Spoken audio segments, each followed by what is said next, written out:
Hello students, today we are going to start a second part of how do organisms reproduce. So today we will be learning about the asexual reproduction, that is vegetative propagation. Rest we have done. So what is vegetative propagation? Vegetative propagation, in this type of asexual reproduction, plant reproduce from the vegetative part of the plant itself, like stem, root, leaves. These are the part of the plant, vegetative part of the plant. From these part of the plant, new plant arises. That is, this sort of propagation or growth in the plant or reproduction in the plant is considered as a vegetative propagation. Like this is a leaf of a bryophyllum plant. In this, when the leaf comes in contact with the moisture and soil, from the excess of it, new buds arises. These new buds, which are shown in the figure, generate to form a new plant. This is how the process done. So this is a vegetative propagation by leaf.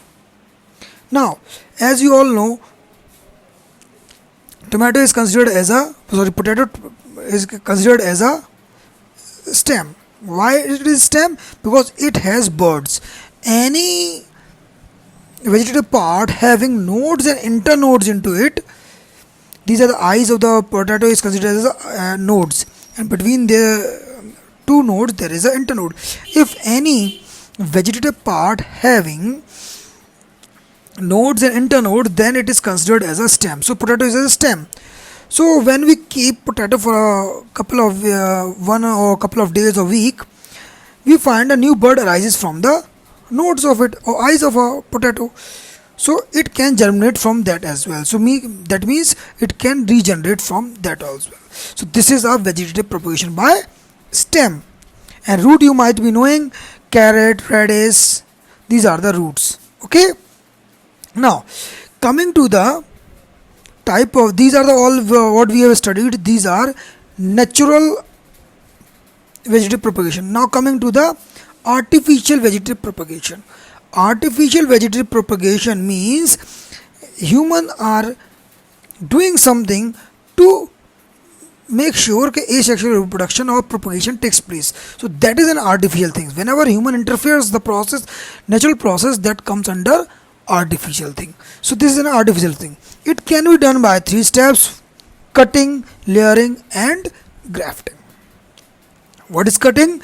Cutting, as a word itself explains it, we cut a small piece of plant which is removed by the cut or sharp knife, and that is placed for different location where it can grow properly. That is known as cutting. This you can see easily with the help of a diagram. We cut a twig from the plant and we plant it in a soil, and that twig grows into a new plant. This is cutting. Now this diagram explains the layering. What is layering? If the plant is growing and one branch we press into the soil. Okay. Once we press that into the soil, so what will happen? That pressed stem will germinate new roots, which can easily be seen in the diagram. It will generate new roots. So what will happen? When they develop new roots, we can cut down from the old connection and it will be having a separate plant. This is known as layering. Layering is also divided into 2 types: aerial layering and ground layering. The diagram is given in front of you. It's a ground layering example. The plant which is used in it is chameli. Okay. Now this is grafting. In grafting process, what basically happens, we take 2 different types of plant stem and we cut it down and join from the, one is having stalk, one is having season. So we cut it and join them. So both the plant join together and group, we tie down, and then the group having the characteristics of both. This process is known as grafting. We used to do grafting basically in the plants like rose in a stem that is used to be done. So this is the process of grafting. Okay. Now the last thing which is left in the process of asexual reproduction is a tissue culture. It's a most advanced and modern science process. What is this? This is the production of new plant from a small piece of plant tissue or cell. In this, small plant tissue or a cell is removed from the growing tip of the plant, and suitable media, which is known as culture solution, which is prepared in the lab, be put into it and culture those cells so that they can grow into a plant. This is the process which happens. We have taken a cell, genetic material is there, which is doubled and forms two cells.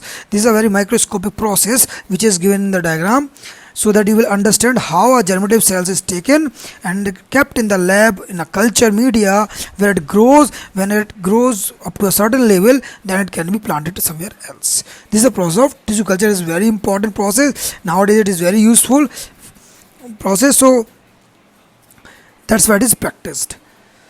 Now students, today asexual reproduction part is completely over, so do prepare the notes. Okay, if you have any doubts, do contact me on the phone. Okay, thank you.